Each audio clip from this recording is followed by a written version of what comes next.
From rags to riches, Jeremiah's story. Look at yourself, Jeremiah. A dying man can't take care of me or your daughter. Rachel threw his bag out the door 1 week after his father's funeral. The same week Jeremiah finally told her about his stage 3 cancer. His father, Marcus, had died without leaving a will. Rachel thought any chance of getting money died with him. 3 years together meant nothing to her now. She was leaving him for Brandon, a rich property developer who had just asked her to marry him. But Rachel didn't know the truth. Marcus's choice to die without a will was no accident. It was his final way of protecting the son he had secretly watched over for 30 years while building a $10 billion empire. The morning of his father's funeral, Jeremiah stood in the doorway of the old auto repair shop where Marcus had worked for 3 decades. The smell of motor oil filled the air like a last goodbye. Tools lay scattered exactly where his father left them, like he might walk back in any moment. Jeremiah had always wondered why his father chose this life. Marcus was brilliant, an engineer who could fix anything and solve any problem. Yet he lived in a tiny apartment above this shop, drove an old beat-up truck, and wore the same faded work shirts until they fell apart. "It's enough," Marcus would say whenever Jeremiah offered help. "A man doesn't need much to be happy, just honest work and people who love him for who he is." Now Marcus was gone, taken by a sudden heart attack 3 days ago. Jeremiah stood in this shrine to simple living, wondering if his father ever regretted his choices. The funeral was small. A few neighbors came to pay respect. The flower shop lady brought carnations. The diner owner who served Marcus coffee every morning for 20 years wiped away tears. Rachel stood beside Jeremiah in an expensive black dress. Her eyes kept scanning the room, searching for something. Jeremiah knew that look.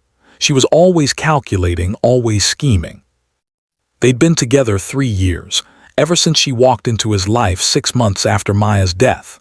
Maya, his wife, his best friend, the mother of his daughter, had been killed by a drunk driver when little Zara was only 2 years old. The grief nearly destroyed him.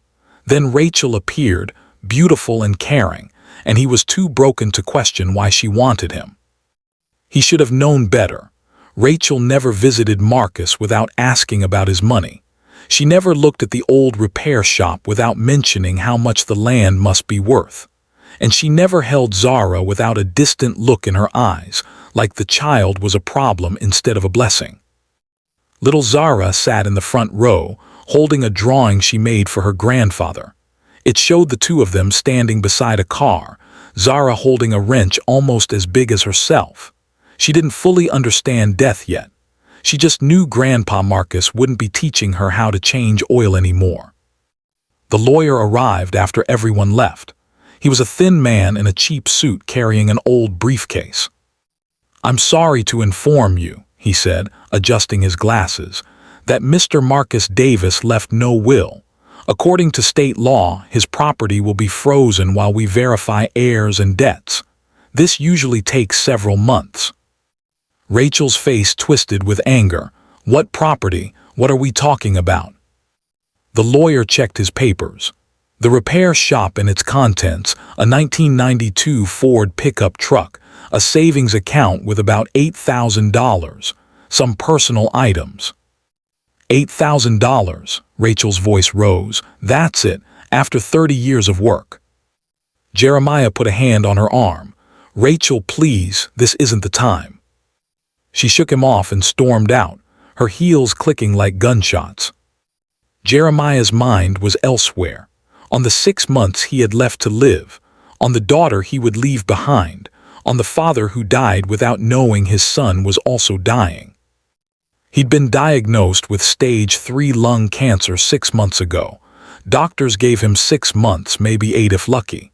He hadn't told anyone, not Rachel, not his father, not even little Zara. He didn't want their pity. He just wanted to spend whatever time he had left giving his daughter the best life possible. The next few days passed in a blur. Jeremiah tried to maintain his routine, working from home as an accountant, taking care of Zara, hiding his sickness from Rachel. but his body was failing. The weight loss had become obvious. His skin looked gray. The exhaustion was overwhelming. Rachel barely spoke to him after the funeral. She sat at the kitchen table surrounded by shopping bags and credit card bills, her face twisted with rage. Everything fell apart exactly 1 week after the funeral. Jeremiah came home from a chemotherapy session, his body racked with sickness. He barely made it through the door before collapsing on the couch. His jacket fell open, showing the hospital bracelet still on his wrist. Rachel saw it immediately. "What is this?" She grabbed his wrist, her nails digging into his skin. "Why were you at the hospital?" She found the folded paper in his coat pocket, the latest scan results. Her eyes went wide. Stage 3 lung cancer, her voice was flat and cold. 6 months to live. Jeremiah closed his eyes. "Rachel, I was going to tell you." She threw the paper at his face. When you were on your deathbed, or were you planning to just die and leave me with nothing?" "Leave you with nothing?" Jeremiah struggled to sit up. "Rachel, I have a daughter. I've been trying to figure out how to take care of her after I'm gone." Rachel laughed, a cold, bitter sound. "Your daughter, right. The kid I've been pretending to care about for 3 years while waiting for your father to die and leave us something worthwhile." She grabbed her purse. "Well, congratulations. He's dead, you're dying, and I'm done." Jeremiah stared at her. "What are you saying?" "I'm saying I'm leaving." She showed him a photo on her phone of a man in an expensive suit standing next to a luxury car. "This is Brandon. He's a property developer. We've been seeing each other for 6 months. He asked me to marry him last week. I said yes." The words hit Jeremiah like physical blows. 6 months, while my father was still alive, while you were living in my home, eating at my table, pretending to be a mother to my child. Rachel shrugged. "A woman has to look out for herself. You were never going to amount to anything, Jeremiah. I thought maybe your father had hidden money somewhere, but he was just as pathetic as you. A dying man with a dead father and a kid nobody wants." She headed to the bedroom. "I'll have my things out tonight." Jeremiah couldn't move. Then he heard a small sound from the hallway. Zara stood there in her pajamas, tears streaming down her face. She had heard everything. "Daddy," her voice trembled, "are you going to die?" Rachel walked past the child without a glance. Jeremiah opened his arms and Zara ran to him, burying her face in his chest. "Daddy, please don't die," she sobbed. "I don't need Aunt Rachel, I just need you." Holding his daughter tight, his own tears falling into her hair, Jeremiah made a silent promise. He would not give up. Not yet. Not while Zara still needed him. Rachel left that night without saying goodbye. The apartment felt emptier than it should. Beneath the grief and exhaustion, a small flame of determination began to flicker. 1 month after his father's funeral, Jeremiah stood in the doorway of the repair shop with a suitcase in one hand and Zara's small fingers in the other. The apartment had become too expensive, and the shop was the only place left to go. "Is this where we're going to live now, Daddy?" Zara looked at the dusty windows. "For a little while, sweetheart," Jeremiah forced a smile. "It'll be like camping." His health continued to decline. The chemotherapy destroyed his body. Hair fell out in clumps. Clothes hung loose on his shrinking frame. Some mornings he could barely get out of bed. But he did. Every single day he did. 2 weeks after moving in, a black Mercedes pulled up outside. Brandon stepped out first, tall, perfectly groomed, wearing an expensive suit. Rachel followed, her arm linked through his. "Well, isn't this pathetic?" Rachel looked at the shop with disgust. "You actually moved into this dump." Jeremiah blocked the doorway. "What do you want, Rachel?" Brandon answered, "I'm interested in this property, Mr. Davis. The land is quite valuable. I'm prepared to make you a generous offer." "It's not for sale." Brandon's smile didn't fade. "Everything has a price. Think about it. You're clearly struggling. A dying man with a child to support. The medical bills must be crushing you." Rachel leaned close as they left. Just disappear, Jeremiah. Seeing you is bad luck. I don't want to be reminded of the mistake I almost made. The harassment didn't stop. Strange men appeared outside the shop at odd hours. Anonymous calls told him to leave. Someone slashed the tires on his father's truck. The message was clear. Brandon wanted this land and would use any means to get it. Jeremiah learned the repair shop sat directly in the path of Brandon's planned development, a massive luxury complex. Without this property, the project couldn't proceed. 2 months after the funeral, Jeremiah lay curled in bed, shivering despite the blankets. The latest chemotherapy had hit harder than usual. Every breath felt like labor. Zara appeared with a wet cloth. She placed it carefully on his forehead. "Daddy, are you very sick?" "I'm okay, baby, just tired." Zara sat on the bed's edge. "Grandpa Marcus used to tell me I was his treasure," he said. "Zara is Grandpa's greatest treasure." She twisted her fingers together. "I think Grandpa had a real treasure, Daddy. Down in the shop there's a metal lid on the floor. He would sit there alone for a long time. Do you think his treasure is under there?" The next morning, after dropping Zara at school, Jeremiah searched. He found the metal lid hidden beneath a heavy workbench. It took all his strength to move the bench and pry it open.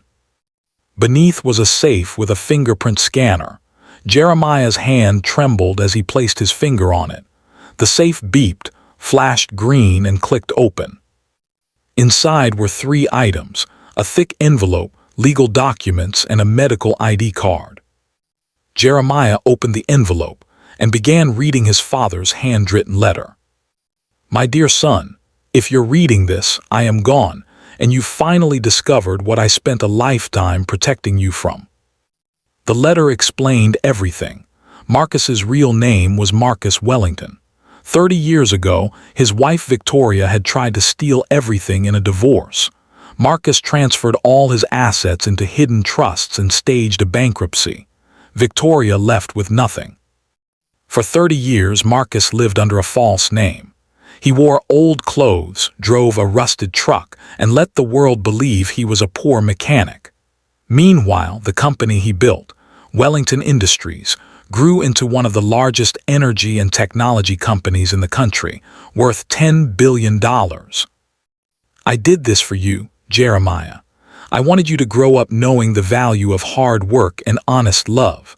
I wanted to protect you from vultures who circle the moment they smell money. You are my sole heir. Wellington Industries and every asset I possess belongs to you now. Your true name is Jeremiah Wellington. And son, I know you're sick." Jeremiah's breath caught. "In Seattle, there's a doctor named Elena Rodriguez. She's the world's leading expert in immunotherapy for lung cancer. I've established a medical trust fund in your name. All costs are prepaid. The card in this safe grants you access to her clinic. Go to her, Jeremiah. Let her heal you. I'm sorry I kept so many secrets, but I hope you understand why. Your loving father, Marcus Wellington." Jeremiah sat on the cold floor, the letter clutched in his shaking hands. Tears streamed down his face, not for the money, but for the overwhelming love in every word. "Grandpa left us a treasure after all," he told Zara that afternoon, "and I promise you I'm not going to die." Within a week, they were on a plane to Seattle. The Pacific Cancer Institute was unlike any hospital Jeremiah had ever seen, more like a luxury hotel with private suites and staff who treated every patient like royalty. Dr. Elena Rodriguez was brilliant and warm. "Your father contacted me personally 3 months before his death," she told Jeremiah. "He wanted to ensure you'd receive the best care possible." The treatment was aggressive but effective. The immunotherapy targeted his cancer cells while minimizing brutal side effects. Within 2 months, scans showed the tumor shrinking significantly. Dr. Rodriguez was cautiously optimistic about complete remission. While Jeremiah healed, his father's attorney handled the inheritance, but trouble was brewing. Unable to find Jeremiah, Brandon hired investigators. When they reported he was in Switzerland but couldn't determine why, Brandon grew desperate. He bribed a psychiatrist to declare Jeremiah mentally incompetent due to terminal illness and severe trauma. Using this fake assessment, Brandon filed a petition to appoint Rachel as guardian of Jeremiah's assets. If the court granted it, Rachel would control everything, including the repair shop. She could then sell it to Brandon. "They think you're dying and broken," the attorney explained. "They don't know about your treatment, your recovery, or your inheritance." Jeremiah smiled coldly. "Let them keep thinking that. I have a better idea." 5 months after his father's funeral, Jeremiah appeared at the court hearing looking like a shadow, pale, thin, defeated. He wore old clothes, hadn't shaved, and had the hollow expression of a man who'd given up. "It was all an act, Dr. Rodriguez had declared him in remission 2 weeks earlier, but Brandon and Rachel didn't need to know that. In the courtroom, Jeremiah offered no defense. He sat silently while Brandon's lawyers argued he couldn't manage his own affairs. He showed no emotion when Rachel testified about his deteriorating mental state. The court granted a temporary order. Brandon's lawyer presented a settlement agreement, sign over all rights to the repair shop and leave the city with nothing. Jeremiah signed without a word. "Finally," Rachel said to Brandon as they watched Jeremiah shuffle out, "he finally understands his place." Brandon was celebrating. "Perfect timing. Our engagement party is next week. I've arranged for the biggest investor of my career to attend, representatives from Wellington Industries. They're promising $500 million for my development project." Outside the courthouse, Jeremiah climbed into a car where Zara sat waiting. "Daddy, why did you sign that paper? That was Grandpa's shop." Jeremiah smiled and stroked her hair. "Sometimes, sweetheart, when you want to catch a big fish, you have to let out the bait first. Grandpa taught me that." As the car pulled away, Jeremiah looked back at Brandon and Rachel on the courthouse steps, laughing and embracing, completely unaware of what was coming. 1 week, that's all he had to wait. Then the hunters would become the hunted. 6 months after Marcus Wellington's funeral, the Grand Plaza Hotel glittered like a palace. Crystal chandeliers cast rainbows across marble floors. Champagne towers rose on every table. Over 200 of the city's most powerful people mingled in their finest clothes. Rachel floated through the crowd in a designer gown that cost more than most cars. A 5-carat diamond sparkled on her finger. This was everything she'd ever wanted: wealth, status, admiration. Brandon stood near the stage, shaking hands with investors. His eyes kept darting to the entrance. Tonight, representatives from Wellington Industries would finalize a $500 million deal. Brandon took the stage. "Ladies and gentlemen, thank you for celebrating my engagement to the beautiful Rachel Mitchell. But tonight is also about something else, my Harbor Point development project. And I'm honored to announce this vision has attracted Wellington Industries." Impressed murmurs swept through the audience. For the first time in decades, the chairman of Wellington Industries has agreed to appear publicly. "Ladies and gentlemen, please welcome our guest of honor." The spotlight swung to the entrance. The doors opened. Jeremiah walked in. But this wasn't the dying man Rachel remembered. This Jeremiah stood tall and confident in a perfectly tailored suit. His hair had grown back thick and healthy. His skin glowed with vitality. His eyes held the commanding gaze of a man who owned the world. Beside him walked Zara, adorable in a pink princess dress. Rachel's champagne glass slipped from her fingers and shattered.